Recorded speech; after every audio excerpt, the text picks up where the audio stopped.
and we are going to show you how to change the water filter. And you can see it back there. Thank you, Scott. Thanks for pointing to that. You see in the back of the fridge here, that is where the filter is. And you see twist and remove. We are going to do that. But before we do that, there is no need to turn off the water. However, open the freezer door, and if you lift the lever where the ice cube tray is, you can raise the arm, and you will see that when the arm is raised, it says off. Put a bowl underneath it, just in case there's a little bit of water that drips.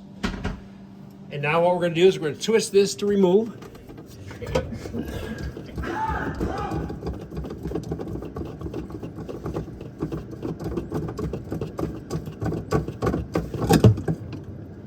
There's the filter. So we'll pull the filter out. Not much water came out. All right, and so we're ready. What do we have here? So here's the filter. We bought this off of Amazon, and it's for this model number refrigerator. We'll just take the plastic wrapper off here, and then we'll insert it inside where it's supposed to go. So we'll just push the filter back up inside of here.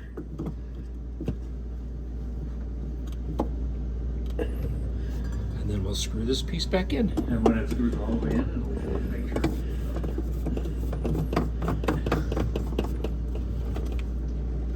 And then what you should do is put a bowl or something or a cup underneath the water spout and turn the water on.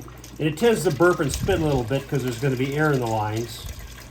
And so you want to just run maybe a gallon of water through that filter just to be sure that it's clean and ready to go. See now that's while I got the water lever held in, it doesn't run continuously. But it's looking good now. Yep. So we'll give it about a minute's worth of water running. And then we're ready to go.